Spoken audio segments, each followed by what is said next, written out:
A todos a este nuevo episodio de Pseudociencias y otros demonios. En este programa hablaremos de animales fantásticos como la moringa, mitos urbanos como el factor de transferencia y abominaciones como las dietas detox. En esta odisea informativa me acompañará la doctora Moon. ¿Cómo estás, doctora? Bien, bien, feliz. Un jueves más, un jueves informativo. Sí. Bien, Muy cansada. bien. Sin COVID todavía. ¿Quién sabe? Yo sigo diciendo que eso es un volado. Pues sí, es un volado, pero Esperemos que ya tenga. Que ya lo hayas tenido y que no ya te lo haya haya tenido claro. Bueno, en ese sentido sí, pero con la cuestión de la inmunidad como que igual y no. Es raza de bronce, seguramente mi inmunidad es buena. Bueno, además el día de hoy tenemos como invitado, este no es otro que el doctor Marco Jiménez, residente de patología de tercer año, ya casi un patólogo. ¿Cómo te va, Marco? Bien, aquí sobreviviendo. Ahora pues nos toca ver los cadáveres a nosotros.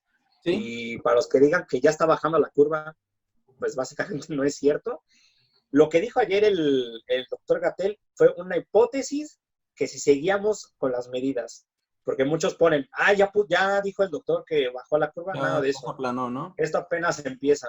Sí, sí, lo que estábamos viendo era pues eso, ¿no? Que lo que se había estimado por una universidad en Singapur, que digamos que corrió toda la estadística, era que más o menos en el día 17 al 21 se iba a llegar al pico y ya de ahí tal vez iba a empezar a bajar. O sea, de acuerdo a esa estimación todavía nos faltarían como 2 semanas más o menos para ya estar en el acme, o sea, en el punto más alto. De ahí todavía es bajar, que esa bajada puede ser rápida o puede ser larga, ¿no? Sí, de hecho una tabla que encontré, decía que la primera semana de julio era en el mejor de los casos, si todos se portaban bien. Sí. Y la tercera semana de julio en el peor pronóstico. ¿Qué es lo más probable? En nuestro caso, en el caso de México, hay otros países en los que hasta septiembre es como ya el límite. Uy, pues un buen, ¿no? No sé qué influye en eso, pero bueno, al menos eso decía en la tabla. Ok, bueno, pues el día de hoy hablaremos acerca de un tema que ha estado muy en boga, que es el tráfico de órganos. Tal vez no por los motivos adecuados, pero yo creo que es un tema que es importante hablar de él, porque hay mucha desinformación en torno a, pero eso no quiere decir que no exista. O sea, es un tema muy real, ¿sí? Que ha trascendido principalmente en redes sociales porque se ha viralizado diferentes comentarios que indican que los médicos pues sacamos el líquido de las rodillas a los pacientes y nos enriquecemos a costa de este líquido. No sé qué han escuchado ustedes, si quieres puedes empezar tú, Marco. ¿Qué has escuchado al respecto de esta cuestión del líquido, lo que se ha comentado? Pues fíjate que esto de la obtención del líquido ya es viejo, como que agarró auge ahorita con lo del COVID, que no me enseñan el cuerpo de mi familiar, que casualmente todos los pacientes con COVID salen en silla de ruedas. Sí, lo vi también. Pero cabe resaltar que esto sale, lo de los líquidos, o surge, mejor dicho, desde el 2017. En una entrevista del Canal 7 de San Luis Potosí, una señora menciona que en la consulta, pues iba por un dolor de garganta y el médico le hizo un procedimiento. Bueno, en este caso le hizo una artrocentesis, que ese es el término correcto, y que desde ahí empezó con molestias y nunca pudo comprobar la señora, bueno, por medios legales que fuera cierto, nada más fue un comentario que hizo en un noticiero y desde ahí todo el mundo lo agarró. Incluso hay otros posts de Facebook que mencionan que la rodilla derecha es más valiosa que la izquierda, ya que mencionan, y no sé por qué, pero dicen que por incidencia, la rodilla que más se lesiona es la izquierda, por lo que no es tan valiosa, es lo que menciona estos posts de Facebook. Ya, no suena muy lógica su hipótesis, ¿no? Sí. Ahora, ¿cuál es la función en sí del líquido sinovial? Básicamente es protección. No sirve para otra cosa, no te va a hacer joven, no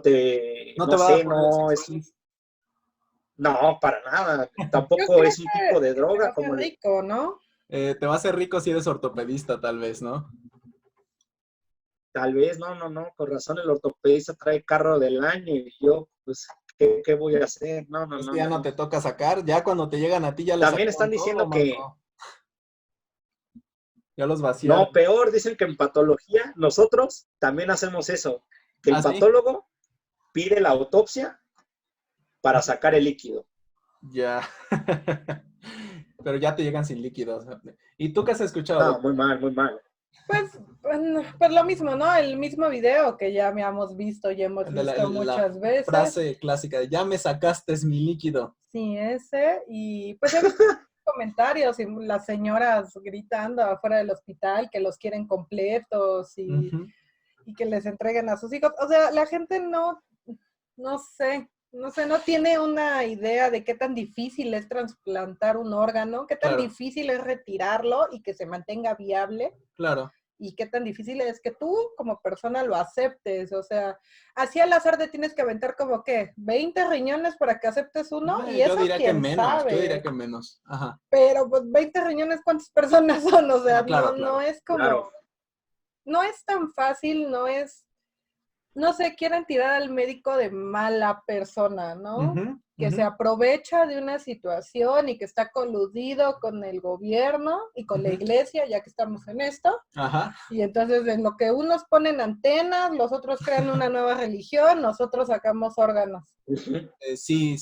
Bueno, en este caso, para que clarificar esa cuestión, el líquido sinovial, hasta donde yo sé, no se utiliza para absolutamente nada más que para estudiarlo. O sea, no Claro. es un tejido que se pueda Pasar pasar a alguien otra más, como si persona. lo es la sangre, tal vez, el plasma, las plaquetas o algunas otras cuestiones que sí se podría utilizar de esa manera. El líquido sinovial es como la orina.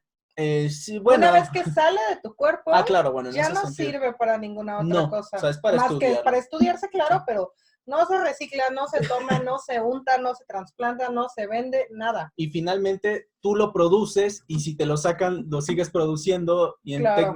si esto fuera real, pues todos seríamos millonarios porque tendríamos una fuente inagotable de riqueza, ¿no? Y mancos. Y sí, pero andaríamos ahí cojos, pero con un chingo de dinero. Cojos, claro. Bueno, de acuerdo a la OMS, el tráfico de órganos ocurre cuando los órganos son removidos del cuerpo bajo el propósito de realizar transacciones comerciales, ¿ok? Esto es muy real, pero no es como la gente se lo imagina, ¿sí? Principalmente por algo llamado complejo principal de histocompatibilidad que está en el ser humano, que se conoce como HLA o Human Leukocyte Antigen, que bueno, digamos que es como una especie de identificación que tiene tu cuerpo, inmunológica, y que cada quien tiene una diferente, aunque pueda haber similitudes, ¿ok?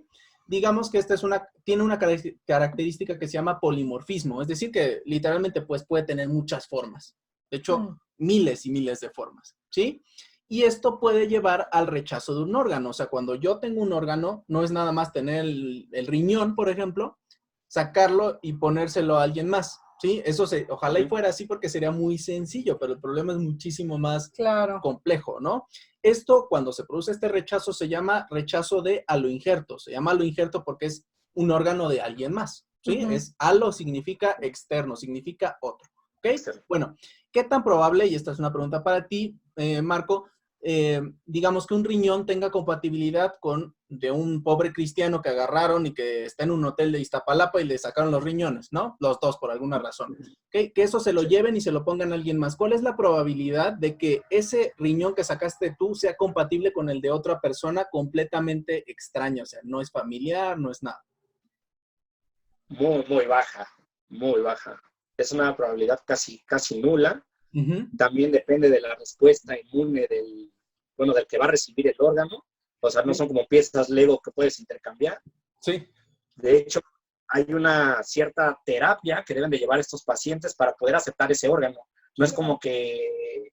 Y más que nada, o sea, hay, como quien dice, depende de 3 personas. Del donador, del que está cuidando ese órgano que va a trasplantar y del que lo va a recibir. Claro. Entonces, desde ahí es un proceso muy complejo, ¿sí? Que pues no es tan fácil como lo pintan. O sea, no es como que alguien va a tener todo un refri lleno de órganos y que todos van a funcionar. No, obviamente no. Claro. Pues no. Y ahí también entra y todo esto surge por pues leyendas urbanas. No sé si todo el mundo ha escuchado esa leyenda de despertó en una tina con hielo y ya no tenía riñón. Claro. Es muy curiosa la historia de cómo, de dónde surge esto. Se supone que la primer información, vamos a llamarle así, del tráfico de órganos, ¿sí? Viene de 1988. Ok. Ya que un turco, un una persona de Turquía menciona que él, como tenía falta de dinero, sí, le vendió un riñón a un estadounidense y el estadounidense lo estafó, pero de igual manera nunca se pudo comprobar. Ahora, de ahí nos remontamos a 1991. En el 91, un señor llamado Jan Harold, que es un especialista de leyendas urbanas, o sea, existe eso, especialista de leyendas urbanas, okay, o sea, alguien que tiene un posgrado en leyendas urbanas. Carlos Trejo. Básicamente, él menciona esta leyenda, nada más que empezó como eso. Alguien despierta en un cuarto de hotel, todavía no estaba la bañera con hielo, nada más menciona que una cicatriz y ya no tenía riñón. De ahí pasamos a 1995. En el 95, alguien dice, oye, pero no le debería doler, no debería estar entumecido. Claro. Tienes razón, vamos a agregarle una bañera con hielo. Claro. Y recuerdan esos memes que decían bienvenido al SIDA, sí. En el espejo. Sí. Pues también viene o es paralela a esta leyenda, ya que mencionan que en el espejo venía escrito, si quieres vivir, llama al 911. Ya. No sabía. Ahora, eran teorías muy aisladas, o sea, eran una leyenda urbana que era parte, le dicen ahí, del folclore de Estados Unidos. Claro. Pero, como todo, en 1997 se empieza a pasar en forma de cadena. Claro. ¿Recuerdan esas famosas cadenas de lo leíste y te puede pasar a ti? Claro. Pues empiezan con las cadenas y empiezan a variar. Unos dicen que fue en Las Vegas, otros en Nueva York y otros en Houston. Pero fue tanto el bombazo del correo que todos los policías de distintas localidades tenían que desmentir la noticia. Ya, más o menos parecido a lo que está. Incluso hay un capítulo de la Ley y el Orden basado en esto, que irónicamente le pusieron sonata para un órgano solitario. O sea, incluso le hicieron un capítulo. Era tan... Ajá. No, y lo más curioso es que la primera historia o la primera en la literatura que hablan de esto, del tráfico de órganos, es de 1977 y posteriormente, se hizo una película de esto. Es una película donde sale Michael Douglas que se llama Coma. ¿Sí la has escuchado? Sí, la he escuchado, sí. Pues básicamente, no sé, como que se completó un círculo, porque habla de doctores de que extraen órganos de pacientes en coma. Sí, son como cirujanos, ¿no? Básicamente. Y esta película fue dirigida en 1978 por Michael Crichton, que, dato curioso, es el escritor de todas las novelas de Jurassic Park. Ah, ok, no, ni idea. Entonces, desde ahí viene esa leyenda urbana, vamos a llamarle así. Ese mito, ¿no? Sí. Le sacaron un riñón al dinosaurio. Sí, probablemente de ahí salió. Pues es al fin y al cabo una historia del terror, ¿no? Yo creo que todas las personas tienen cierto miedo de estar bajo anestesia, claro, y perder el control de lo que, pues sí, de lo que está pasando, ¿no? Entonces, pues vamos, es como el hombre lobo que tenemos en Chiapas, es como el vampiro fronterizo. El chupacabras. Claro, que todo el mundo dice que... Ya cambió, Ya cambió, que ya investigaron y que no es un hombre lobo, que es un nahual. Ah, bueno. Nuevas fuentes informan que es un nahual, que es una persona, un brujo muy poderoso que se convirtió en lobo y está aterrorizando en la zona de Chiapas. Claro. Específicamente esa zona. Específicamente ahí. Sí, bueno, los nahuales son parte ya más bien del folclore mexicano. No, sí, claro. Digamos que no sería un mito urbano, sería un mito rural, si así lo quieres ver. Pero bueno, el punto es que está muy en la cabeza de las personas. Son leyendas que pasan normalmente de boca en boca. En este caso ya tenemos pues el internet para diseminarlas todavía más. Y así es más o menos como surgen muchos de estos mitos. Como la leyenda de que estabas en un antro y iba a pasar alguien con una aguja con VIH y te iba a pegar, te iba a picar, ¿no? Que te pasaban el VIH con agujas o que las dejaban en la ciudad, en el camión, así en Y diferentes te lugares. picabas y ya, ¿no? Ajá, y te iban a contagiar. Y ahí viene lo de bienvenido al mundo del SIDA, ¿no? Esos memes que están muy buenos para algunas personas. Bueno, pues la complicación principal de un trasplante es el rechazo del trasplante, porque tú puedes tener muchos órganos, pero tiene que haber compatibilidad. No es nada más tener, precisamente como dijo Marco, 20 riñones, porque para empezar esos 20 riñones van a estar viables un rato. Poquito tiempo. No se hacen así, no es como de, ay, ahí tengo mi almacén de órganos, voy a buscar cuál de esos riñones es compatible contigo y te lo voy a poner. Ojalá y fuera así. Alemán, 30 años, bebedor no. De francés, 25 años sano, este sí. Sí, no, realmente no es así. Cosecha del 92. Sí. Es súper complejo, ¿no? Por eso, principalmente, de inicio se busca que sean familiares, ¿sí? Claro. Porque va a ser un poco más probable que sea similar o que sea compatible contigo, a diferencia de un extraño, que sería lo que propone, pues, el tráfico de órganos, ¿no? Porque se trata de alguien ajeno a ti, normalmente incluso alguien de otro país. Claro. ¿Okay? El tráfico de órganos existe principalmente, o sorpresa, en países del tercer mundo, donde gente con buen poder adquisitivo del primer mundo, Europa y Estados Unidos principalmente, necesita un órgano y busca donadores a través de un intermediario, que normalmente es como una especie de agencia médica, turística al mismo tiempo, porque esa es otra cuestión que influye ahí. Y este intermediario viaja a países como, por ejemplo, Ghana, Nigeria, Pakistán, México, porque México aparece mucho en el mapa, ¿sí? Donde tiene un catálogo de potenciales donadores, es decir, no les han sacado el riñón, ¿sí? Tienen ahí todas las cuestiones moleculares necesarias para decir que tal vez, ¿sí? Porque hay que hacer varios estudios, no es nada más una prueba de sangre y ya, es mucho más complejo determinar la compatibilidad, ¿sí? Y normalmente estas personas acceden por una cuestión económica, ¿sí? Es decir, yo tengo una deuda, yo necesito dinero, entonces yo voy contigo intermediario y te digo, pues, estoy abierto a donar un riñón, ¿no? Y ese intermediario te dice, ah, pues yo tengo un estadounidense que quiere un riñón. Que quiere un riñón, vamos a hacerte la prueba, ¿no? Entonces, de esa es la forma más decente por la cual funciona. Tristemente, no siempre es así, ¿sí? Y además es una forma de turismo porque les venden todo el combo, o sea, te mando a Pakistán, viajas tú a Pakistán, te trasplantamos, te quedas ahí un tiempo, te quedas a turistear y ya después regresas a tu país con tu riñón nuevo, ¿no? Claro. Más o menos así.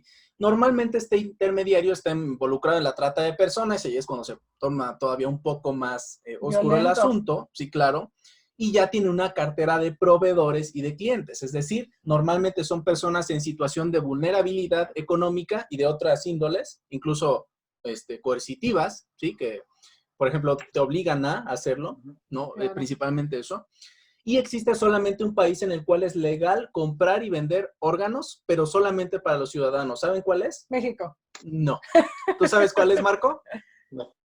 Es Irán. Idea, ¿no? Es Irán, pero solamente aplica para sus ciudadanos. O sea, tú no puedes ir como extranjero a Irán por un riñón y que sea legal, pero entre iraníes sí que lo podrían hacer. Pero puedo ir a Irán, casarme con un iraní, adquirir la nacionalidad. Tener un riñón, ¡pum, papá! Sí, no sé si la quieras casarte, pero es un hueco en el sistema que nadie ha pensado.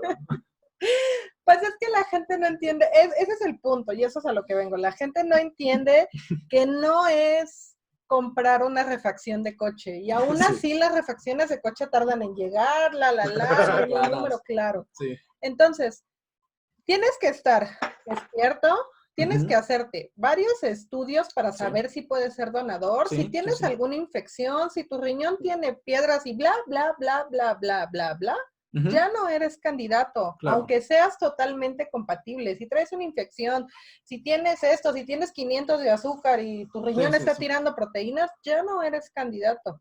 Entonces, bueno, te ofrecen 1,000-8,000 millones de rupias para dar para un riñón, ¿no? Sí, más o menos. Entonces, ya te lo dieron, ya te pagaron, vendes tu riñón. La recuperación para las dos personas... Claro, esa es otra cuestión importante. La recuperación para el sano es más noble que para el que tiene insuficiencia renal y necesita un riñón. Ahora imagínate, tú con insuficiencia renal, que ya necesitas un riñón, te lo doy, pero no te queda, es una friega, porque estás pasando otra vez ese deterioro, porque aparte de que tus riñones no funcionan, estás en diálisis, tu sistema inmune está peleando contra un riñón que no. Que no es suyo. Entonces, para que una persona diga, sí, ya ponme el riñón de Pepita, ese que va caminando, o sea...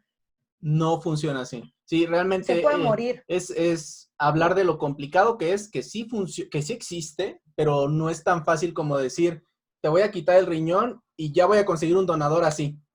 Sí, no. No funciona así. Si yo te quito el riñón, prácticamente ya lo he hecho a perder porque muy probablemente no voy a tener el equipo quirúrgico listo y el transporte para ponerlo. Claro. Sí, eso es lo principal. Por lo tanto, esos mitos urbanos pues son totalmente falsos.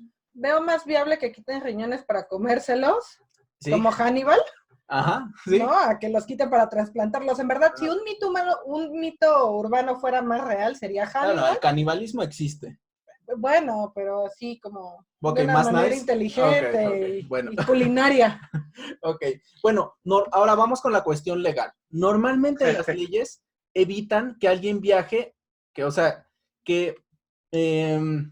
alguien viaje a donar un órgano, o sea, evitan que yo llegue a otro país a donar, por ejemplo, mi riñón, ¿no? Pero lo que no evitan es que yo viaje a otro país y ahí se me haga el trasplante. Por lo tanto, normalmente los trasplantes se hacen en los países del tercer mundo, llámese Costa Rica, Argentina, México, ¿sí? Y vienen, hacen su paquete de turismo y luego regresan, ¿no?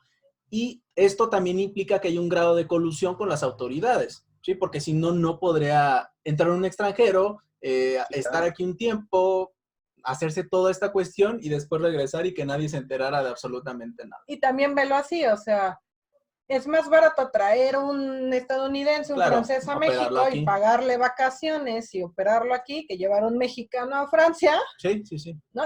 Y en países de tercer mundo, pues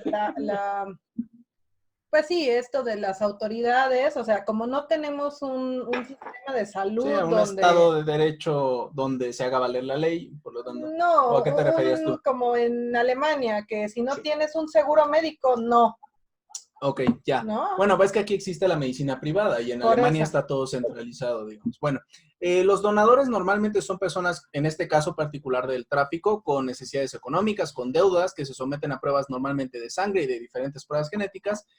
Posteriormente, estos resultados se envían a una base de datos que, digamos, funciona a nivel mundial y ahí pueden ver si en Holanda a alguien le sirve ese riñón, por ejemplo, ¿no? Bueno, como se imaginarán, muchas veces estas pruebas no suelen hacerse con los mejores estándares, ¿sí? Hay muchos casos en los cuales los pacientes fallecen en el anonimato y esto es parte de por qué funciona el tráfico de órganos, porque si alguien se muere y te van a decir, ¿y qué estabas haciendo ahí o qué estaba haciendo tu familiar ahí recibiendo un riñón ilegal? Haciendo algo que es completamente ilegal, ¿no? Ese es el punto por el cual funcionan este tipo de cosas, porque son ilegales, no se persiguen, porque técnicamente no hay un crimen y tú estás cometiendo un crimen al participar en ello. Claro. Y lo estás fomentando. Bueno, donar un órgano, como ya mencionaron tanto Marco como Fernanda, pues no son enchiladas, ¿ok? Para el donador normalmente es más benigno, aunque no deja de ser un procedimiento en el cual puede fallecer, en el peor de los casos, pero para el receptor normalmente lleva un seguimiento de años por potenciales complicaciones como enfermedades oportunistas porque usan diferentes inmunosupresores o inmunomoduladores, enfermedad de injerto contra huésped, que es precisamente esto de que el huésped empieza a rechazar lo que se le injertó, o algunas reacciones inflamatorias inespecíficas que son como muy específicas de los pacientes trasplantados, ¿ok? ¿Podrían decirme ustedes, si quieres tú primero, Marco, cómo es la vida de un paciente post-trasplantado? O sea, ¿realmente le ponen el riñón y ya continúa su vida normal? Ojalá. No, es difícil. Fíjate que acá nos vamos a ir por la parte legal. Pues básicamente, cuando roté en el servicio de pediatría patológica, o patopedia, como le decimos nosotros, llegan muchos pacientes trasplantados. O sea, te llega la biopsia y tú tienes que, o sea, te ponen, la biopsia es reciente, obviamente, pero te dicen, lo trasplantaron hace tantos meses, hace un año. Entonces, estos pacientes les tienen que estar haciendo biopsias cada 3 meses para ver cómo está este riñón. Y muchas veces nos ha tocado ver que lo está rechazando. Claro. Algunos, durante los primeros 3 meses, unos incluso al año están rechazando ese riñón. Y es muy feo porque son pacientes que en este caso, digo, obviamente todos los necesitan, pues. Pero acá son pacientes que tienen una enfermedad autoinmune o formaciones genéticas, en este caso riñón poliquístico, un tumor de Wilms. O sea, son pacientes que se someten a ese procedimiento para salvar su vida y desgraciadamente o requieren otro trasplante o como requieren mucha inmunosupresión, lo que los va a afectar ya no es tanto el riñón, es las infecciones oportunistas, como ya habías comentado. Entonces, básicamente, la vida del receptor en este caso es muy, muy, muy, muy complicada. Sí. Sí, completamente de acuerdo. ¿Tú, Fernanda, algo que quieras agregar, algo que hayas visto con los pacientes post-trasplantados o que sepas? Pues es complicado, ¿no? Sí. Porque pues vas a tomar medicamento Mucho de tiempo. por vida. Sí, en ¿no? algunos casos de por vida. También tienen que ser conscientes que una enfermedad que te orilla a un trasplante ya dañó más órganos. Claro. Tu cuerpo no es solo de, todo está al 100, excepto el riñón. Claro. Ese está al 1, pero te lo voy a quitar. O sea, claro. Es un daño general a todo el cuerpo, ¿no? Entonces, y seguramente si llegó al grado para necesitar un trasplante, significa que tiene alguna enfermedad de base que lo orilló a eso. Y puede seguir lastimando el próximo riñón. Claro. ¿No? Entonces, es una vida donde tienes que tener, pues tienes que ser riguroso, tienes que ser ordenado, tienes que tomar tu medicamento, tienes que tomar agua, tienes que hacer ejercicio, o sea, tienes que ir al médico, claro. No puedes hacer deporte de alto impacto. No puedes dormir afuera, por ejemplo, yo tenía un compañero en la preparatoria que era post-trasplantado de riñón y una vez fuimos a un campamento y él no se pudo quedar, se tuvo que quedar en su casa, precisamente no se podía quedar ahí por el riesgo de algunas infecciones. Claro, y cuando estás tan inmunosuprimido, o sea, una gripe te mata, ¿no? Te estornudan y ya. Y ahí entra también la cuestión de las vacunas. Las vacunas existen también, o sea, el hecho de que tú, yo, Marco, nos vacunemos como pacientes sanos, hasta donde sabemos, ayuda a proteger a estos pacientes que en muchos casos no se pueden vacunar. Claro. Se llama inmunidad de grupo, inmunidad de rebaño, ¿sí? Y también ayuda a estos pacientes, por lo tanto, también retomamos la cuestión de los antivacunas. Con esos pacientes es una irresponsabilidad no vacunarte. Claro, pues lo mejor es que si vas a donar órganos, pues sea en muerte, ¿no? Una para un donador cadavérico, digamos. Claro, una para que tú no tengas los efectos de haber donado en el futuro. Y pues dos, porque puedes donar más cosas, ¿no? Claro. Vivo solamente... Sí. O sea, no puedes donar un corazón. Hasta ahora no, el pulmón, por los pulmones. Y de por sí el trasplante de pulmón es una proeza médica cuando se puede hacer. Muchas veces falla, es de los trasplantes más complejos. No, yo diría que más que el de corazón. O sea, fallan todavía más que los de corazón. Claro, pero es que eso la gente no lo ve. Ellos creen que tenemos un refrigerador, que Marco tiene un refrigerador y dice, riñones, pulmones, 20 kilos de piel, intestino, ¿qué quieren? Y cerebros. Okay. Ya, ajá. Cosecha del 82. Vámonos. Exactamente, tienes cosechas por sabor y por todo.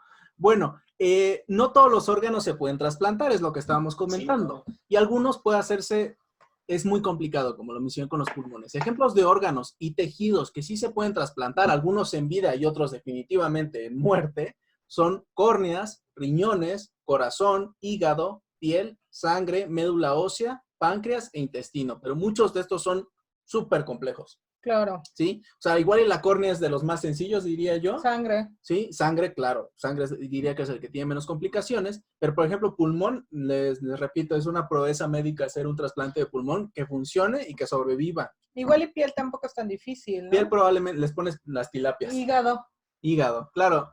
Bueno, y aquí huelga la pregunta y esta es para los dos. ¿Existe un mercado de líquido sinovial? Digo, y creo que ya lo comentamos, pero ¿existe, Fernanda? Pues no. ¿Te están haciendo transferencias por el líquido? ¿Lo tienes en un garrafón ahí escondido? No, es más fácil mentirle a la gente y ponerle inmunocal en las rodillas que sacarle algo y venderlo. O sea, de forma económica es más fácil que yo le meta algo en la rodilla y le cobre, ¿sí?, a que yo le saque algo de la rodilla y lo venda. Y valga algo, ¿no? Claro. Sí. Bueno, ¿y tú, Marco? ¿Tú consideras que existe un mercado de líquido sinovial? No, para nada. No, para nada. No. pienso que es una de las, Ajá. ahora ya vamos a llamarle leyendas urbanas. Sí. Pues vamos a decir que se originó aquí porque no conozco otro país o no he escuchado o investigado una noticia de otro país donde mencionen eso. Así que podemos decir que ya tenemos nuestra propia leyenda urbana. Y, o sea, Ya tenemos nuestro propio, apareció en un cuarto, ajá, apareció en su propio cuarto, un cuarto de un desconocido sin líquido sinovial. Están bien buenos los O memes. sea, no, es algo muy, muy descabellado, ¿no? Sí, es algo... que es, o sea, antes me daba coraje, ahora ya está, me da risa porque hasta, te digo lo que hablábamos al inicio, ya hasta le dan un valor mayor al líquido de la rodilla derecha que de la izquierda, que cuánto vale, que en dónde lo puedes canjear, o sea, no. Y lo peor es que la gente habla y no presenta dijera uno, puras fake news. O sea, no. Claro. O sea, digamos que es algo y ya que incluso hasta el gremio médico hace chistes de eso, de que... Sí, no. O sea, no hay ninguna utilidad del líquido sinovial. Nada. O sea, ni de líquido sinovial ni de muchos otros fluidos corporales, ¿no? Realmente hay pocos fluidos que se pueden utilizar para algo y precisamente por eso la sangre ya no se puede, ya no te pagan por donarla y se le quitó el valor monetario que lo tuvo en algún tiempo en los 80s, en el cual sí te pagaban por ir a donar sangre, por ejemplo. Todavía, por ejemplo, semen sí te pagan, ovarios, óvulos también te... Claro, no varios óvulos. Es una friega porque te meten un bueno, para las mujeres es muchísimo hormonal más. Antes de, porque no donas uno. Claro, donas. Como 10. Sí. Y para sacar 10 juntas, pues tienes que estar cargadita de hormonas, ¿no? Sí, completamente de acuerdo. Bueno, retomando la idea, el tráfico de órganos es un problema real, es un problema complejo, porque tiene toda una red de distribución muy en el bajo mundo y muy en países donde muy probablemente no se va a hacer nada y por lo tanto va a seguir existiendo. Claro. ¿Sí? Es muy preocupante porque sí que afecta a vidas humanas, pero no de la forma en la cual te levantas un día y no tienes líquido sinovial en tu rodilla, porque no te darías líquido en ese momento para empezar, porque probablemente te lo sacaron y ya produjiste algo de líquido. Bueno, en el mejor de los casos, el donador solamente tiene una motivación económica, es decir, es un donador que por su propia volición, es decir, por su propia voluntad decide donarlo, igual y no por su gusto, pero sí porque tiene necesidades económicas, pero a final de cuentas él dice, lo voy a hacer. Claro. Ese es el mejor de los casos, porque en el peor es en el cual te mato si no me das el riñón, o mato a tu familia si no te das el riñón. Pero ¿estás de acuerdo que para hacer eso, esa persona a la que están amenazando ya tuvo estudios previos? Sí, no, ni en un mes, o sea, es una cosa más larga. ¿Cómo llegas a eso, no? ¿Cómo llegas a, ay, sí te lo iba a dar, querido narco, hermano del Chapo, pero ¿qué crees que no? Yo no, mejor no, me arrepentí. No, ¿qué crees que no? O sea, ¿quién puede hacer eso? Claro, no es tan fácil, ¿no? No es un motivo de risa por sí solos, es decir, el tráfico de órganos es muy grave, como cualquier otro crimen que implique trata de personas, ¿sí? Como trata de blancas, como explotación sexual, explotación laboral y otro tipo de cuestiones, ¿no? Lo que sí es un motivo de risa, en mi opinión, es la idea de que los médicos participamos activamente sacando líquido sinovial o haciendo lo que sea por enriquecernos a costa de la tragedia de los pacientes, porque para empezar, ahorita estamos viviendo una tragedia. Y hay que ser muy culero para, aparte de todo, intentar sacar provecho de la gente enferma. Que hay gente que sí lo está haciendo, por ejemplo, los que venden cubrebocas carísimos, ¿no? Ese es un ejemplo de alguien que está sacando provecho de la tragedia que estamos viviendo todos, ¿no? ¿Estás de acuerdo que el tráfico de órganos sigue siendo un mercado porque no se ha regulado de una manera adecuada? Sí, solamente en Irán, tal vez gracias a eso que hicieron, ya no existe el tráfico de órganos. Pero y es más consensuado que el tráfico sexual, porque muchas de esas personas están, niñas, adultos, niños, lo que sea, están drogados, no están conscientes, están amarrados, no lo sé, ¿no? Sí. O que algún otro tipo de explotación, donde no necesitas a la persona sana y consciente. Es que vamos, si quiero tu riñón no te puedo drogar. Claro, bueno, en ese sentido sí, porque el riñón no sería... Bueno, igual y le vale, ¿eh? Pero es que no es para ti como persona o yo como médico del que te estoy aconsejando que sí compres un órgano, yo te diría, no le hagas nada malo, claro, porque va a ser tuyo. Sí. Cuídalo, ¿no? Apapáchalo, consiéntelo, que coma bien, o sea, claro. Sí, pero pues estás de acuerdo que estas personas no van a pensar en el beneficio del receptor, van a pensar en el beneficio económico que es lo que van a recibir en el momento en el cual ese paciente llegue y le pongan el riñón. Claro, pero si tienes el dinero para hacer eso, tienes el dinero para hacer muchas otras cosas, ¿no? Claro. Entonces, aquí lo que yo veo es que es una situación muy fea. Sí, claro, súper fea. Es muy difícil que sea obligada. Sí. Yo creo que es por una situación económica que estás muy apretado tal vez, pero viene la siguiente pregunta, ¿cómo llegas a esa situación? Claro, ¿y cómo es que se te hace tan fácil decir eso en vez de decir, bueno, pues no sé, pido un préstamo, vendo la casa? Pues supongo yo que tienes que estar en una situación muy extrema económicamente, pero o de otra. Súper extrema, bueno, ¿no? Pero pasa, y precisamente por eso existe esto, o sea, porque tan pasa que existe. O debe de haber gente que diga, de hecho hay un caso de un joven de Brasil que estaba prácticamente ya en situación de calle y pues tuvo que vender su riñón y lo vendió en el mercado negro y dice que, bueno, menciona el artículo nada más el nombre de la persona y el otro del donador, y nada más quiso dejarlo así como donador, entre comillas, donador. Ajá. Y el receptor aparte y el intermediario, y dice que se tomaron todas las medidas necesarias. Obviamente no fue dice que fue en un hospital clandestino. Claro. Se dice que se tomaron las medidas y que actualmente el paciente está muy bien, pero pues son situaciones así. En este caso, era un paciente de Brasil y pues la situación de calle lo orilló a eso. Ya hay otros que ya lo toman de broma, que para ir a un concierto, que para comprarse el último iPhone 527. Claro. Pero en este caso era un joven que, vamos a llamarlo así, lo necesitaba, entre comillas. Entre comillas. Porque digo, hay otras soluciones, vaya. Claro, o sea, ¿cuántas personas no existen? Ese es un muy buen ejemplo, ¿no? ¿Cuántas personas sí son por necesidad? ¿Y cuántas personas son por, no me va a pasar nada, con un riñón puedo vivir, Pepito solo tiene uno y se acaba de enterar, ¿por qué yo no? Ese es el punto, ¿no? También, o sea, favorece ese tipo de cosas. No sé si exista ese tipo de casos, pero espero que no, porque sería muy estúpido de tu parte donar un órgano si no tienes para empezar, si no es porque quieres donarlo para empezar, ¿no? Y segundo, si es por una necesidad frívola de ese estilo, pues no te recomendaría hacerlo porque pues es para toda la vida, no te lo van a regresar. Eso te lo puedes, y si no le funciona al otro paciente, no te lo pueden volver a poner a ti, para que eso también es importante, ¿no? Bueno, hablando de líquido, específicamente del caso del líquido sinovial, de hecho, el líquido sinovial tiene un valor negativo, es decir, no solamente no vale nada, sino que para desecharlo tienes que pagar, porque es un desecho biológico infeccioso, ¿sí? Médico infeccioso, por lo tanto, idealmente no lo puedes salir y tirarlo a la calle. Claro que puedes, porque nadie te va a decir, hey, ¿qué estás tirando, no? Pero si estás en un hospital, no lo puedes desechar así. Tienes que desecharlo de la manera adecuada y pagar por eliminarlo. Entonces, además de que no tiene un valor, tiene un valor negativo, ¿ok? Ya mencionamos, pues, que es producido y renovado por los sinoviocitos, que serían las células sinoviales, por llamarlo de alguna manera, y sería absurdo pagar por él, inyectárselo o cualquier otra cuestión relacionada, ¿no?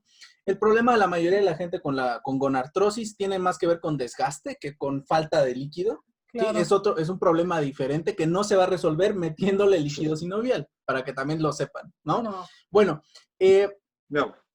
una pregunta, ¿saben cuánto produce de líquido la rodilla? Para ver si vale la pena. Sé que es poco, pero no sé cuánto. ¿1 mililitro? No sé. No, ¿tú sabes, Marco? Ah, caray. Ah, caray. No. Habría que preguntarle al ortopedista que diario. No había puesto a pensar. Seguramente es poco. Si te sale una jeringa de 10 mililitros es porque algo está mal ahí. Sí. O sea, normalmente ni siquiera está esa cantidad. ¿No? O normalmente ese líquido no es inflamatorio. Claro. que normalmente cuando hay líquido y cuando hay mucho es porque hay una infección o hay un proceso de desgaste o un proceso inflamatorio autoinmune o diferentes cuestiones, pero no sabría responderte ni idea, pero no creo que sea mucho. Como 1 mililitro. Porque para empezar, entre las rodillas no hay tanto espacio como la gente piensa, ¿no? Bueno, entre la rodilla, toda la articulación de la rodilla, ¿no? Como 1 o 2, yo creo. ¿Quién sabe? Bueno, ¿qué conclusiones, qué les gustaría dejar de conclusión en cuestión del tráfico de órganos? Si quieres tú empezar, Marco. Ok, pues que más que nada que la gente no crea en todo lo que ve en el internet. Sobre hablando de nuevo de lo de líquido sinovial, en primera, nosotros los médicos pues, hicimos un juramento, y ustedes lo recuerdan, es no hacer daño. Entonces, básicamente nosotros en una situación como la que estamos viviendo, en primera necesitamos un equipo muy preparado, así como material necesario para realizar esos procedimientos, y luego ni cubrebocas hay. Entonces, pues básicamente, por ese lado, no vamos a dañar a los pacientes y menos quitar el líquido sinovial, que como mencionaste tú, es un valor negativo. Ahora, en cuanto al tráfico de órganos, pues como ya habíamos comentado, pues, es importante que se tomen ciertas medidas, sobre todo, o tener en cuenta en estos países que es legal, y también no caer en leyendas urbanas, informarse bien, en caso de querer o tener la iniciativa de donar un órgano, hacerlo, porque de verdad, es tu familiar, es tu hijo, una situación de vida o muerte, es compatible. Sí. Pues más que nada por razones, pues, importantes, de peso, de gran peso. Más que nada. Sí, de acuerdo. Ok, tú, doctor, algo que quieras comentar, tráfico de órganos, líquido sinovial, pues, tinas con hielo. Pues yo en cierta forma respeto mucho lo que hace la gente si lo hace consciente. Si tú quieres prostituirte, pues prostitúyete, ¿no? Es muy tu problema. Mientras a mí no me obligues a hacerlo. Ajá. Te podría decir lo mismo de la venta de órganos. Es una muy mala idea para ganar dinero, muy mala idea. Es una pésima idea.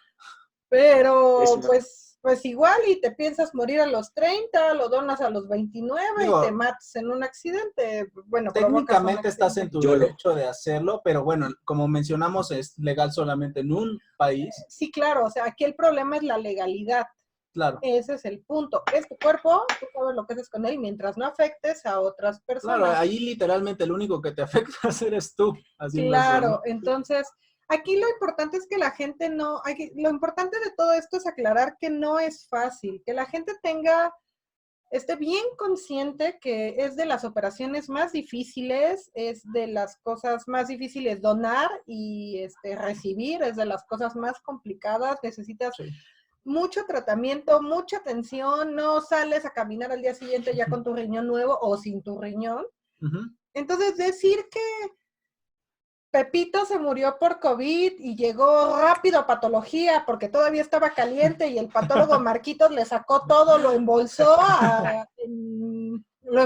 y lo metió al congelador, es una tontería. Claro. ¿No? Todo eso es lo importante de este tema, eso es lo que quiero que la gente se quede.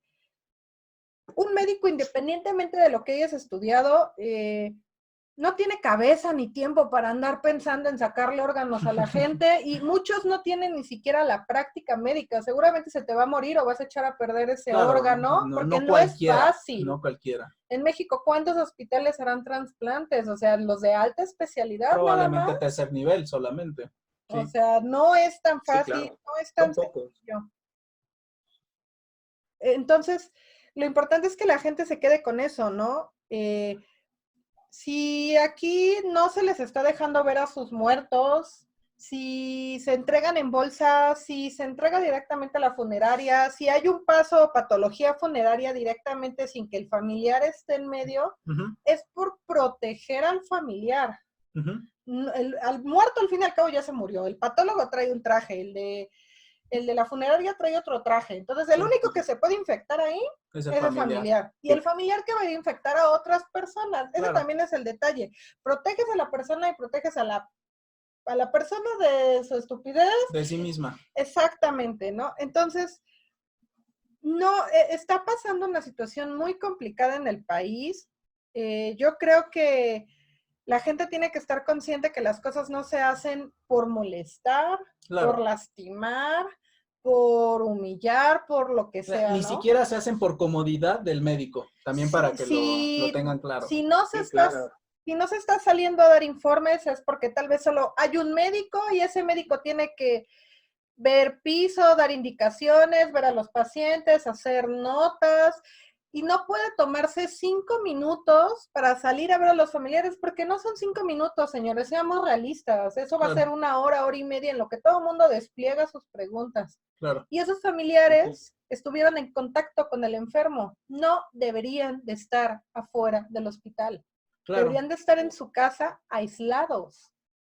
Entonces, el médico se pone el traje, pasa visita, se quita el traje, sale a hablar con el familiar, se vuelve a meter, se pone el traje, o sea. Y con el familiar que, como mencionaste, potencialmente puede contagiar al médico. Entonces, no es porque yo como médico no quiera, es porque o no me alcanza la vida, las manos no me alcanzan, no puedo. Sí, o sea, igual y el gobierno o las autoridades del hospital deberían de tener una persona conectada con el médico, la cual se dedicara únicamente a, tal vez no a dar informes médicos, pero sí a comunicar el estado del paciente en ese día. Pues, servicio social. El problema aquí es que los familiares quieran hablar con el médico. Claro, yo lo entiendo, pero no es factible en la gran mayoría de los hospitales. Igual en un hospital sí tienen tanto personal, pero no creo que sea la mayoría de los hospitales mexicanos, seamos honestos. De hospitales que están dando informes por teléfono, pero ojo, ¿no? Ahí viene el riesgo. Si alguien más detecta eso y te dice, ay, sí, ya va a salir tu familiar, te ven al hospital a las 4 y te secuestran.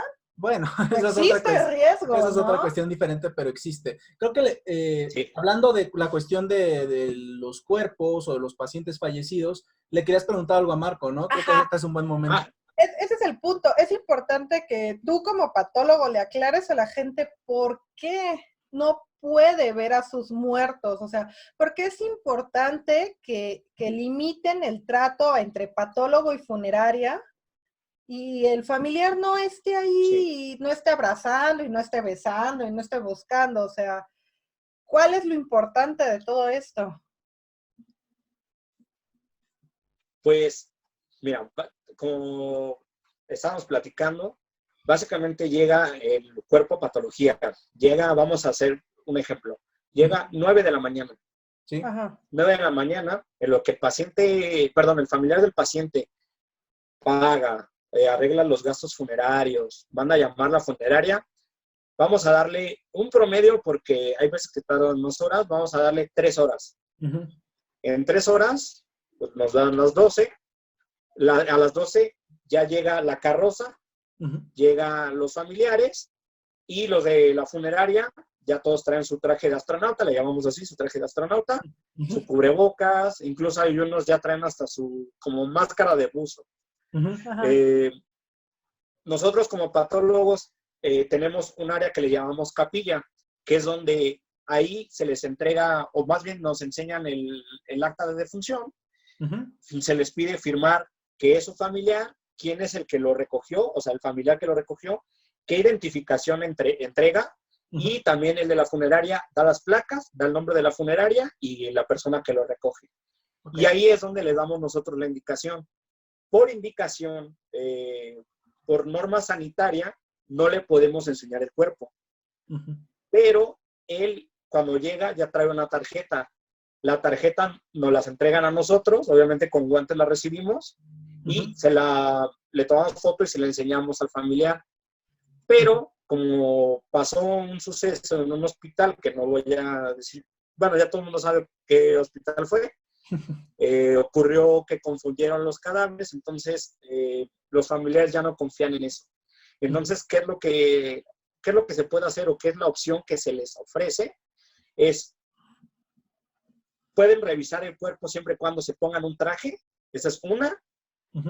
O la otra es que desde la caja, desde el féretro, que tiene una ventanita que está cubierta por vidrio. Desde ahí pueden revisar el cuerpo. Claro. Y con eso se tranquilizan los familiares. Hay unos que, como ahorita con lo que está pasando, hay unos que sí creen que es COVID, o sea, sí creen que esto está pasando, y hay otros que no creen. O sea, dicen, igual se murió de otra cosa, porque nos ha pasado. Oiga, es que aquí dice que falleció de COVID. Yo no creo, pero sé que falleció de otra cosa. Y sí ha pasado. Ya. Entonces, lo que les decimos es, ¿sabe qué? Por regla sanitaria, su paciente tiene todos los criterios de que falleció de COVID. Entonces, con la pena tenemos que llevar a cabo estas medidas. Y afortunadamente en nuestro hospital, donde estoy trabajando, no ha habido ningún problema al respecto. Súper bien. Okay. ¿Y tú personalmente no has tenido esos casos de personas que te dicen que no creen que el familiar falleció de COVID? Al menos bueno, recibir los cuerpos y entregarlos, no. En lo que sí me ha pasado fue en la consulta. Me tocó en las primeras fases entrar a las consultas y sí me tocó ver personas que no creían en eso. Irónicamente, o en algunas vueltas de la vida, pues nos tocó ver que primero, o sea, en mi consulta llegó el hijo. Y luego a 2 compañeros que les tocó la consulta les llegaron la hermana y la mamá. Y los 3 habían dado el acapulcazo. Y ya desde ahí, con lágrimas en los ojos y pidiéndole perdón a la mamá, dijeron, ¿saben qué? Honestamente pensamos que eso no existía y nos fuimos a Acapulco y todos nos infectamos, no tomamos medidas.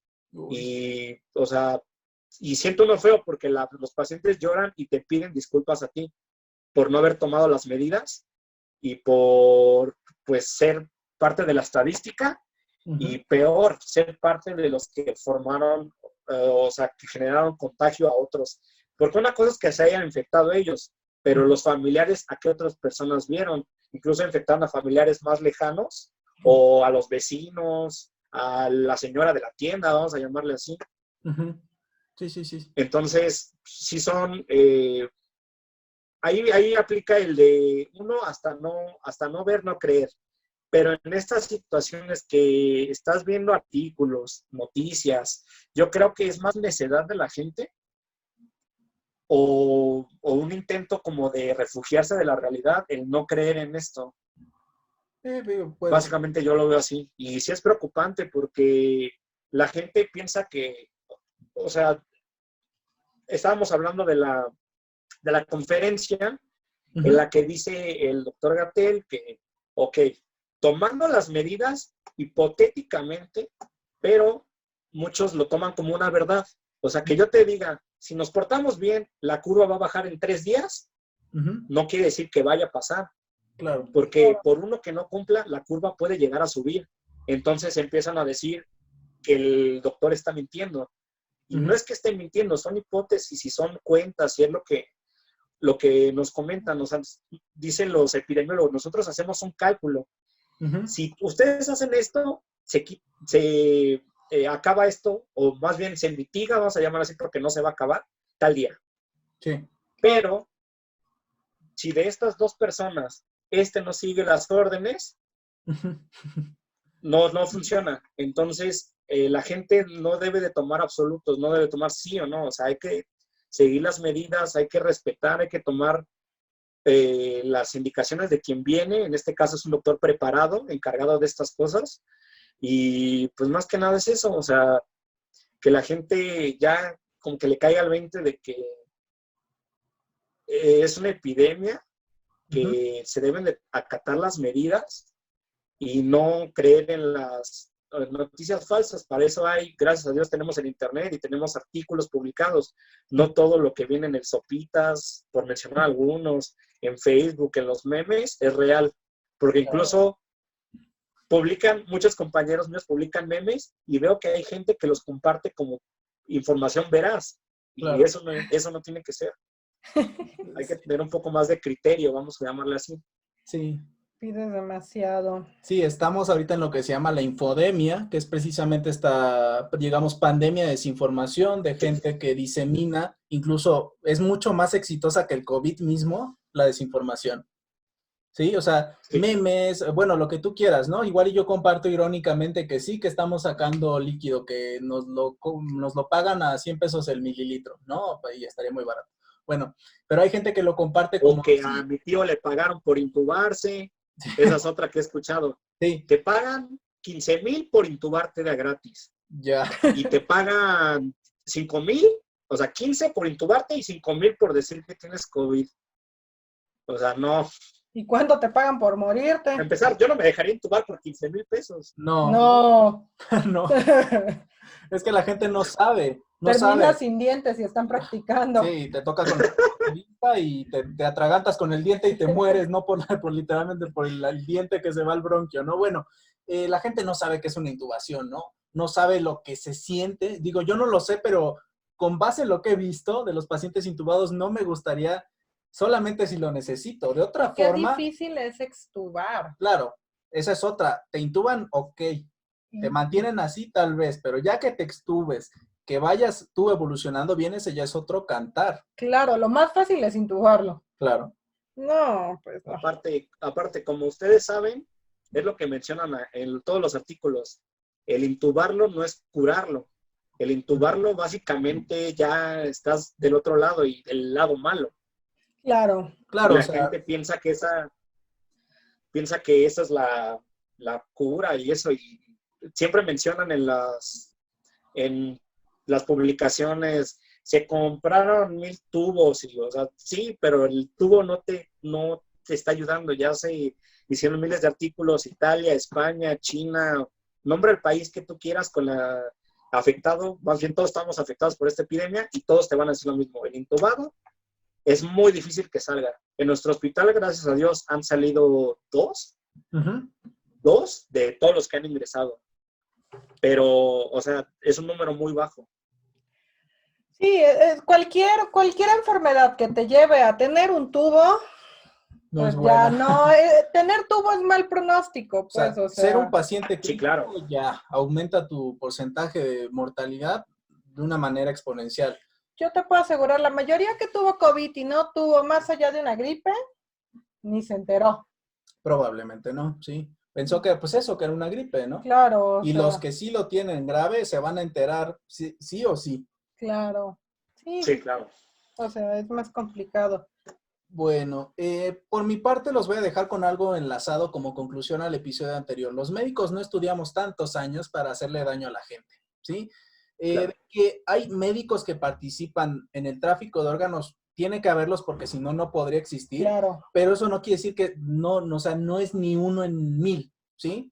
Y también la otra es que no necesariamente esos médicos están ahí porque quieren. claro. Igual y los obligan, como ha pasado con muchos médicos que los narcos se los llevan y los obligan a operar al Mayo Zambada, ¿no? O ese tipo de cosas. Claro. No necesariamente el hecho de que haya médicos involucrados quiere decir que haya médicos involucrados por gusto.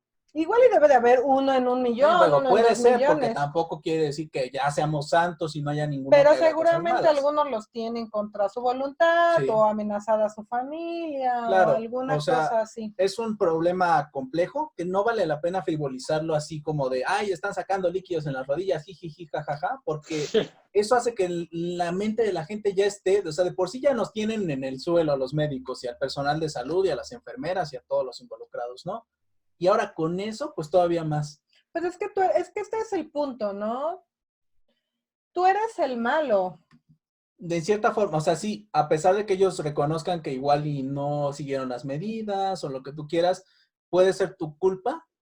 Tú eres el Tú malo eres el que porque estás ocultando información, tú a eres el ti te que... están pagando por decir que tengo COVID. Claro, Tú claro. me estás sacando los órganos y los estás vendiendo porque tu avaricia no puede para más. O sea, claro, a la gente no le gusta saber, no le gusta estar informado. Si es más divertido y más interesante pensar en un mundo donde hay hombres lobo y los doctores sacan riñones y los avientan al techo, que pensar que yo puedo hacer algo por mí y va a ser aburrido y va a ser tedioso y va a ser feo, pero lo puedo hacer.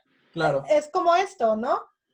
Yo sé que puedo comer sano, dejar el refresco, dejar de fumar, dejar de tomar, y es muy probable que no me dé diabetes ni hipertensión, aunque mi mamá, mi abuela y mi bisabuela se murieron de diabetes y de hipertensión. Yo sé que si lo hago probablemente me salve, es muy alto el porcentaje que me salve. Si hago ejercicio, si como bien, si bla, bla, bla. Pero mejor, ¿por qué no digo, pues es que ya lo traía en la sangre, lo heredé, yo ya soy así? ¿No? Y decirle, pues es que usted me tiene que salvar y deme algo para que me componga. Claro, porque es su trabajo. Claro. Y desde ahí, desde que un paciente no considera que su salud es su trabajo, ya estamos mal. Claro. ¿No? Esa es gran parte del hecho de que esta actitud paternalista que toman muchos médicos, no me incluyo porque yo no soy paternalista, pero de que el paciente, pues básicamente es tu responsabilidad, cuando realmente tú lo que puedes hacer es poco o nada muchas veces, ¿no? Sí, y gran parte del éxito de los pacientes diabéticos, hipertensos, con dislipidemias, tiene que ver con el paciente y no con el médico. Me dicen, asústalo, doctora. ¿Yo por qué? Claro. Que se asuste él solo. Es que dígale que deje de fumar. No tiene 3 años. Él sabe lo que es bueno y es malo. ¿Señor sabe que es malo fumar? Sí. ¿Lo va a seguir haciendo? Sí. ¿Yo qué hago? Claro, es eso, ¿no? O sea, no, aquí ni somos sus papás, ni somos sus enemigos. Somos trabajadores. Somos alguien que puede ayudarlos a recuperar la salud, pero nos tienen que ayudar. Claro, orientarlos. Pero, pues no, imagínate si vendiéramos el líquido, si vendiera los riñones, bueno. Estaría muy bien, pues sí, económicamente hablando, pero por última vez no existe, no es cierto, ¿no? Coman frutas y verduras, por favor, no contribuyan a la diseminación de desinformación. Si ustedes ven una noticia, pregúntense críticamente si es real antes de compartirla, o de plano, si tienen duda, no la compartan, ¿no? Bien sencillo. Yo no sé sobre el tema, probablemente no debería de diseminar información respecto a este tema. Si yo soy albañil y sé un chingo sobre la mezcla, pues abro sobre la mezcla. Claro. ¿No? Podrían utilizar este tiempo de cuarentena para intentar hacerse un pensamiento crítico. Busquen cómo hacer un pensamiento crítico y háganlo, ¿no? O sea, sería lo ideal. O cómo buscarle lógica a las cosas. Eso también, ¿no? O sea, si ustedes... Sería un buen proyecto de nación. Claro, ¿no? Pero, con eso ya estaríamos del otro lado, sí, totalmente. Claro, pero es difícil. Bueno, vámonos con la siguiente sección. Marco, no sé si lo sepas, pero tenemos algunas secciones en el podcast. Tenemos la sección principal, después tenemos una sección que se llama Un Mundo Maravilloso, donde hablamos de noticias de mentes poco destacadas, o sea, tonterías que se viralizan. Y finalmente hablamos de recomendaciones, donde tú puedes aprovechar para dar alguna recomendación de algo que te guste, una película, un libro, un videojuego, lo que sea, ¿ok? Entonces, vámonos con Un Mundo Maravilloso. No tienes la imagen, pero te la voy a leer porque es una imagen que se viralizó en Facebook de un usuario que nos etiquetó por Twitter, que se llama Ricardo Briceño, que es una publicación del doctor Ginger Ale, lo que sea que eso signifique. No, bueno, ese es su nombre. Bueno, es una publicación de un usuario que tiene un nombre muy difícil de pronunciar, que es Maque Nicole González. Bueno, dice... Esta la aplican, es una foto de una ampolleta, Marco, de un medicamento que se llama adenocromo. No sé si te suene de algo. Sí la he visto, sí. Bueno. Dice, esta la aplican y te da el virus del COVID, escrito con B, obviamente, 19. No aplicar de las personas que van por según síntomas, les dicen que les pondrán una inyección y les ponen estas, la cual trae consecuencias graves. Cuídate en casa, no vayas al hospital, usa remedios caseros, todo en mayúsculas, obviamente. Y, bueno, el adenocromo. ¿Tú sabes qué es el adenocromo, Marco? Sí, no, es uno de los principales temas de la conspiración. O sea, el adenocromo básicamente es un metabolito de la adrenalina. Sí, correcto. Y se supone que mencionan ahí que es la droga de la élite de Estados Unidos. No me quiero meter en problemas, así que nada más lo voy a dejar ahí. Se supone que es una droga muy cara, muy adictiva. Y cuenta la teoría o mencionan ahí que proviene de torturar infantes. Mencionan ahí, no me voy a meter más en ese tema. De hecho, puede ser un buen tema para otro podcast sobre el adrenocromo. O sea, viene... De hecho, mencionan ahí que hay muchas pinturas. No sé si has visto pinturas antiguas que ven gente que está torturada. Mencionan que esas pinturas hablan de versiones antiguas de cómo extraían el adrenocromo. Ok. Y la primera vez que se menciona el adrenocromo en público o para conocimiento de la gente, es una película que se llama Fear and Loathing in Vegas. Sale Johnny Depp y Benicio del Toro. Ajá. Y Johnny Depp encuentra una ampolleta como la que viene en la foto. Ajá. Y le dice, ¿qué es esto? Y le dice Benicio del Toro, ¿no sabes qué es esto? Es adrenocromo. Dice, ¿adrenocromo? Y le dice, sí, no inventes, o sea, una gotita y hace que la cocaína sea como azúcar, que no es nada. Ajá. Y viene de ahí que según el adrenocromo según te mantiene joven. Ajá. Y se supone que es una sensación súper placentera. Es lo que mencionan en varios foros y al menos en algunas publicaciones que he visto de que hablan sobre el componente del adrenocromo, mencionan eso. Ahora, que lo relacionen a cultos y cosas así de Hollywood, ya eso lo podemos dejar para otro tema, pero básicamente de ahí viene eso del adrenocromo y lo de la ampolleta. El adrenocromo, correcto. Es más, hasta alguien que empezó a hablar como de ese tema fue Justin Bieber de manera muy subliminal en una de sus canciones.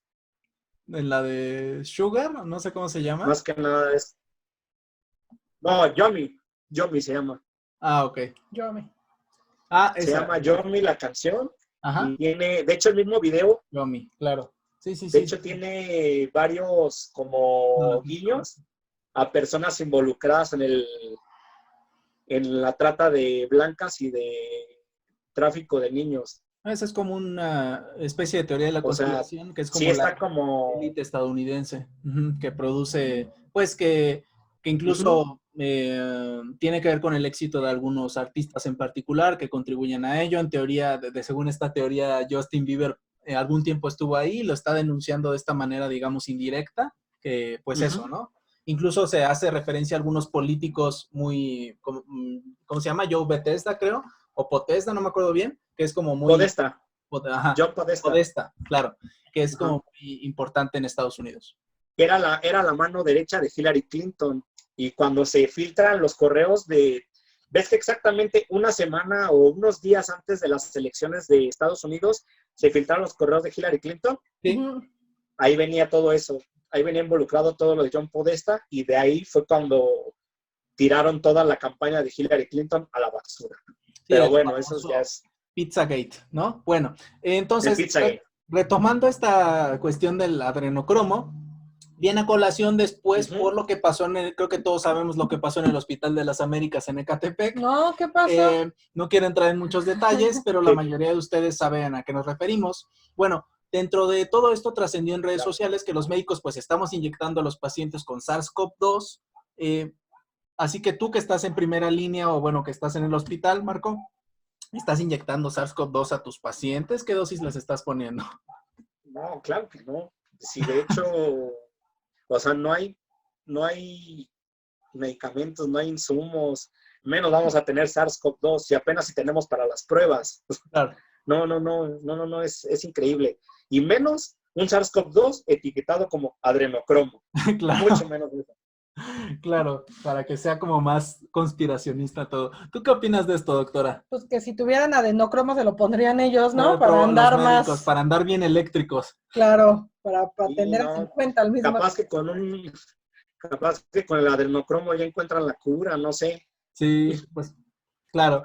Bueno, por mi parte creo que no hay mucho que concluir, o sea, por si tienen la duda, que espero que no, si están escuchando este programa, yo considero que son personas con un sentido crítico importante, pues no estamos inyectando virus a los pacientes, como menciona Marco, no hay insumos, mucho menos va a haber dinero para ese tipo de cosas, ¿sí? A nadie le beneficiaría, o sea, al Estado no le convendría generar enfermos, porque el Estado necesita que no haya enfermos, ¿no? La economía se ve impactada por la gente que está enferma, claro. ¿sí? Y tampoco es para sacarles líquido de las rodillas, por favor. Bueno, vámonos. Pues, no es necesario inyectarles el virus. ¿Para qué? Claro. No. Entre ellos se lo pasan. Sí, o sea, sí, no es necesario que... Tengo tantos pacientes sanos, ¿qué voy a hacer? ¿Cómo hago para que todos tengan COVID? No, pues no es necesario, pues ellos solitos. O sea, y esa relación sí existe. Si tú vas al hospital es muy probable que te contagies, pero no es porque el médico te inyecte algo, es porque hay mucha gente enferma en el hospital, muchos de los cuales son familiares de pacientes hospitalizados con COVID-19 y que seguramente son o asintomáticos o presintomáticos de COVID-19. Claro, o sea, la gente no entiende y es lo que le he dicho a todo paciente que veo con datos de infección respiratoria, todo paciente lo mando 15 días a casa. Oiga, doctora, pero no. Oiga, pero es que, mire, aquí dice 15 días de reposo en casa. Eso no significa salir a la tienda, no significa estar jugando con sus hijos, no significa convivir con su familia, significa aislado en un cuarto, usted va a un baño aparte, tiene sus cubiertos aparte y no convive con nadie. Eso significa aislado. ¿Por qué? Claro. Porque yo no, y es lo que les digo, yo no le puedo asegurar ni le puedo negar nada sin una prueba. Si la quiere hacer, está en todo su derecho. Claro. ¿No? Yo no les recomiendo que por una gripe vaya a urgencias. Mejor quédese en su casa y en caso de que empiece a malignizarse, pues se va a urgencias, si no, ¿para qué? Claro. Va a hacer que el sistema colapse más de lo que ya está colapsando. Y es un riesgo. En caso de que no lo tuviera, es un riesgo de que se exponga a otros pacientes que tal vez sí lo tengan, porque eso es lo que hacen al ir al hospital sin necesidad, exponerse a pacientes que sí están enfermos. Quédense en casa, tómense paracetamol, tómense tencitos, vean series, lean, píquense los ojos, jueguen videojuegos. Píquense la cola. Lo que quieran. Claro, no, en serio. ¿No? Claro. Si no les gusta pensar y estar con ustedes, si no les gusta conocerse y saber quiénes son, pues pónganse a ver series, pónganse a jugar, pónganse... Hasta hacer TikToks, no lo recomendaría, pero si lo quieren hacer, si con tal de que no salgan, hagan TikToks. Claro, es que este es el punto, ¿no? Intentar, yo creo que la curva no se aplanó, yo creo que no se va a aplanar. Digo, eventualmente se tiene que... Bueno, tú te refieres a que tú piensas que va a ser un sombrero de bruja. Yo creo que va a subir, se va a mantener arriba un tiempo y va a bajar. Ok, o sea, como una pandemia mal manejada. Claro, porque aquí lo que viene fue el Día del Niño. Sí. Claro. Esto se va a reflejar entre el 10 y el 15 de mayo. Ajá. Y luego viene el 10 de mayo, que es el domingo. Que se va a ver reflejado a finales hasta de mayo. El 20, 20 y tantos, ¿no? Y si no viene ninguna festividad, igual ahí le paramos. Pero si viene alguna otra festividad... Y mucho del pico que se está viendo ahorita tiene que ver con el Acapulcazo, como dice Marco. Claro. Sí. No, o sea, directamente con eso. Bueno, vamos a terminar con algo un poco más benigno, ¿sí? Vamos a hablar de recomendaciones. Entonces, yo empezaré con mi recomendación porque la doctora creo que no se preparó. Y no sé, Marco, si tú nos tengas alguna recomendación. Pues les tengo 3 recomendaciones. Y todas tienen que, bueno, dos tienen que ver con el tema de los órganos y uno tiene que ver con el tema de bueno, vamos a llamarle pandemia. En este caso relacionado con la pandemia porque se trata de algo de un mundo apocalíptico o post-apocalíptico. Bueno, la primera recomendación es una serie hablando de los trasplantes y la doctora mencionó el trasplante de corazón. Es una serie llamada Chambers, que es de una joven que le trasplantan un corazón de una joven que casualmente era su vecina y posteriormente al trasplante empieza a tener visiones sobre la donadora y algunas cosas demasiado oscuras. Y para no comentarles más y no arruinarles la experiencia, si te gustan las series sobre cosas paranormales, cultos y giros de tuerca, esta serie es para ti, Chambers. Esa sería la primera recomendación. Otra recomendación, si te gustan los buenos sustos y también hablando de trasplantes, este es un clásico, es una película muy vieja, vamos a llamarle vieja entre comillas, se llama El Ojo, que se trata de un trasplante de córnea, que desgraciadamente un trasplante de córnea que sale mal debido a que le trasplantan esta córnea y puede ver fantasmas, ya que la donadora de esa córnea era o tenía afinidad para ver fantasmas. ¿Era medium? De esta película hay 2 secuelas. La segunda es buena, la tercera ya está muy fumada porque habla sobre teorías, que de hecho el trasplante de córnea es una leyenda, mencionan que hay una leyenda urbana que por un trasplante de córnea puedes ver cadáveres y fantasmas y cosas así. Ya, estaría padre. Pero ya es algo muy fumado. Y por último, les recomendaría un videojuego. Este es el videojuego de Mad Max, basado en Mad Max, todos conocen eso.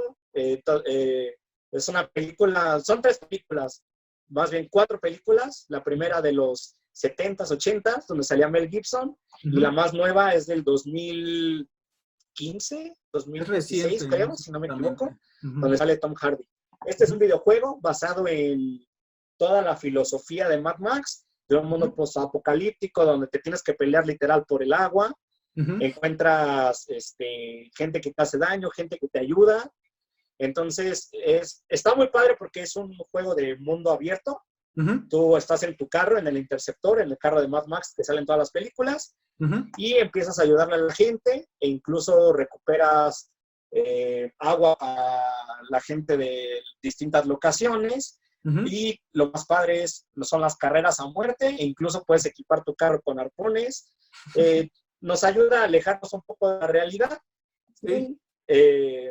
Sin entrar como, o más bien dándonos una idea de ese mundo posapocalíptico que, dada la situación, pues no lo veo muy, muy descabellado. Pero es un juego muy, muy, muy bueno. Y no, es un juego demasiado amplio, es decir, puedes estar horas y ahí. Yo lo tengo desde hace 2 años y no lo he podido acabar. O sea, de que te sale misión tras misión, y como hay misiones secundarias, como el juego de Batman, que ya sabes, tiene su historia como principal, pero te puedes desviar. Entonces haces algunos trabajos aparte, mejoras tu carro, mejoras las habilidades de combate de Max, etc. Entonces es un juego como para distraerte un rato. Esas son mis recomendaciones. No. Bueno, por mi parte... También. Les quiero recomendar una serie de Netflix que se llama En Pocas Palabras. Es una serie de Vox, se llama como que la productora. Hace capítulos cortos e informativos sobre diferentes temas. Aquí tenemos, incluso hay un capítulo sobre pandemias que vaticina muy bien lo que pasó con el COVID-19. Sobre edición genética, criptomonedas, marihuana, tatuajes. Son episodios como entre 15 y 20 minutos, muy digeribles, pero también tiene una edición muy buena, o sea, que hace que te interese el tema aunque no sepas de él, o aunque a lo mejor incluso ni te interesara el tema previamente. Y también está basado en evidencia científica, está basado en buena información, buena investigación, y pide su opinión informada a expertos, pero también contrasta con la opinión de algunas personas, digamos, normales, claro, ¿sí? Que no saben sobre el tema. Está en Netflix, tiene 2 temporadas, tiene más de 20 capítulos, que pues como duran bien poquito, los pueden maratonear en 2 días, yo creo, muy probablemente. Y además del programa, digamos, base, tiene otras 2 versiones, una que es el sexo en pocas palabras, otra que es la mente en pocas palabras, y actualmente está saliendo uno que es el COVID-19 en pocas palabras, que básicamente pues es lo mismo, son episodios muy cortos de temas específicos.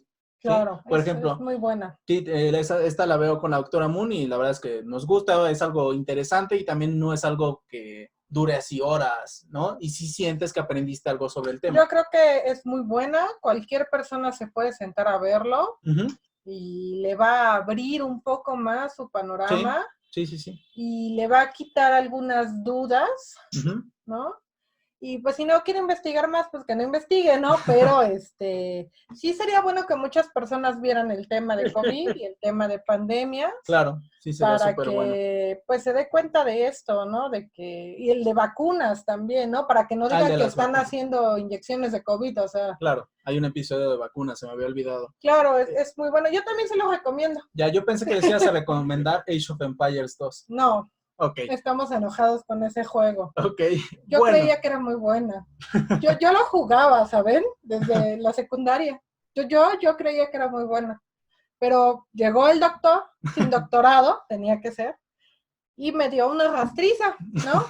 Llegó, me vino a asediar un poco, se fue a matar a los demás, me dio como 10 minutos de ventaja, todavía dijo, a ver, pobre inválido, arrástrate y ahorita voy por ti, y ya fue y me mató. Entonces, no quiero recomendar ese juego, No lo jueguen con alguien que sepa jugar mejor que ustedes o se van a llevar una decepción. Okay. Jueguenlo contra la computadora y ponga que sea muy fácil. Fáciles. Estándar. Sí, y no lo voy a recomendar. Bueno, está bien. Entonces, esa es la no recomendación de esta semana. Bueno, pues este fue el episodio de hoy. Pasamos a despedirnos. Agradecemos al doctor Marco Jiménez por acompañarnos en este episodio, darnos datos de películas, darnos información de mitos urbanos. Marco, ¿tienes algún último comentario que quieras dejarle a la gente? Y también, ¿cuáles son tus redes sociales si es que quieres que la gente te siga?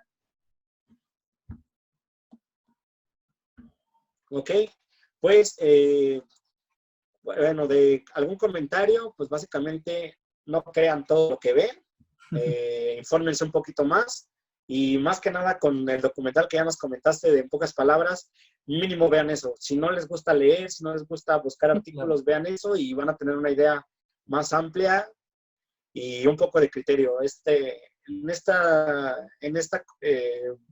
Vamos a llamarlo así, en este periodo de contingencia, por favor, un poco de criterio. Y en cuanto a mis redes sociales, pues estoy en Instagram como MarcoJimfer7 y en Facebook estoy como Marco Antonio Jiménez Ferreira. No me maté con el nombre. Así me pueden encontrar fácilmente. Y pues cualquier duda que tengan de anatomía patológica o de series, de música, les manejo el tema que ustedes quieran. Me pueden buscar ahí y con gusto les resuelvo dudas. Vale. Bueno, pues muchas gracias por acompañarnos, Marco. Por nuestra parte, los invitamos a seguirnos en las redes sociales del podcast. Pueden encontrarnos en Twitter, en YouTube, donde ya estamos subiendo los videos. Lo vamos a subir, de hecho. Y en Instagram, en todas las redes sociales como Pseudociencias y Otros Demonios. A la doctora Moon la pueden encontrar en Twitter como doctora-moon-. Y a mí en todas las redes sociales como Doctor Sin Doctorado. Es muy importante mencionar el Patreon, porque no lo hace. Y ya, puede seguir. Ok, bueno, los invito a compartir este podcast con sus amigos, enemigos, sinoviositos y amantes del Lysol. Yo soy el doctor sin doctorado. Y yo soy la doctora Moon, sin Lysol. Sin Lysol. Y les deseamos un excelente día. Hasta luego.